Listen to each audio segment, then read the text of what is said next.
Good morning. Welcome to Tech Talk Briefing. I'm Alex. And I'm Jordan. Today, our top technology story, Lou Gerstner, the former chairman and CEO credited with turning IBM around in the 1990s, has died at 83. Short version for listeners pressed for time. Gerstner was the first outsider hired to run IBM in April 1993. He came from RJR Nabisco, and after 9 years at the helm, he left a legacy many business schools still teach. Right. Reports from outlets like Reuters, Bloomberg, and Business Insider highlight that he steered IBM away from a looming collapse by shifting strategy, culture, and focus, and his tenure is often cited as a classic turnaround case. Before we dig in, quick question. Why does this matter to people working in tech today, beyond the history lesson? Because Gerstner's choices touch on things every tech leader wrestles with: platform versus services, when to preserve legacy products, and how to change a company's culture without breaking it. His playbook still shows up in boardrooms, cloud strategies, and M&A discussions. All right, let's unpack what he actually did. Okay, Jordan, concrete stuff. When Gerstner arrived, IBM was in serious trouble. What were the key moves he made that actually worked? He made several decisive moves, and they were both strategic and cultural. First, he shifted IBM's emphasis from selling boxes to selling integrated solutions and services. That meant building out IBM Global Services and packaging expertise with software and hardware, a big pivot away from pure hardware margins. So basically turning a product company into a solutions company. That sounds obvious now, but it wasn't back then. Exactly.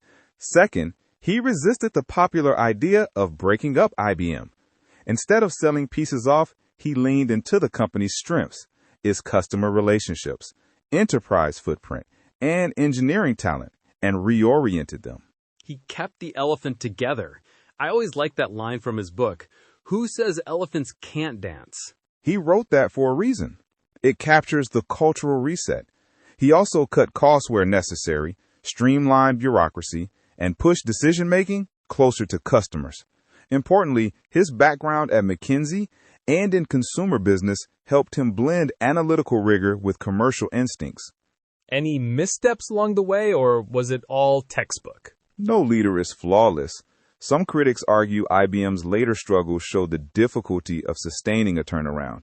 But for the 1990s, his choices bought IBM time to reinvent itself into software, services, and later cloud and enterprise software. And that's a huge outcome.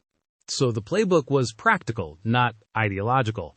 Make the company usable again for customers, then build new models on top. Precisely. He focused on customers first and on making IBM an indispensable partner for enterprises, not just a vendor of machines. That has echoes in today's API-first cloud strategies and managed services. The industry keeps circling these same themes. It does, which is why Gerstner's tenure is more than nostalgia. It's a reference point for modern tech strategy. For listeners who run teams or startups, what's the short list of leadership lessons from Gerstner's playbook? 3 quick ones. 1, put customers at the center of strategy, not products.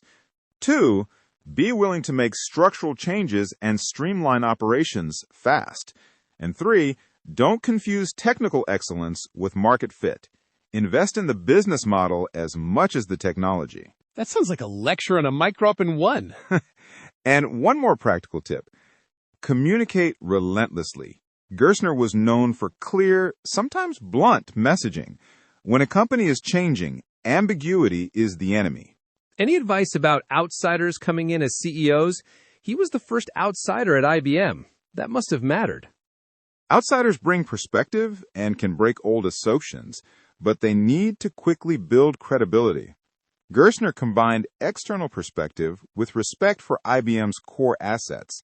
That's the balance. Change what needs changing, but don't throw the baby out with the bathwater. Nice. So inherit the strengths, fix the weak links, and talk a lot.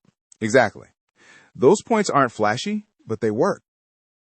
Before we wrap, the news has prompted a lot of remembrances across media and online communities, from Bloomberg and Fortune to Hacker News threads.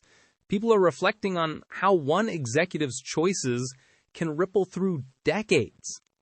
It's a good reminder that tech history isn't just about the latest gadget or hype cycle. Strategic decisions about models and customers can shape entire industries for years.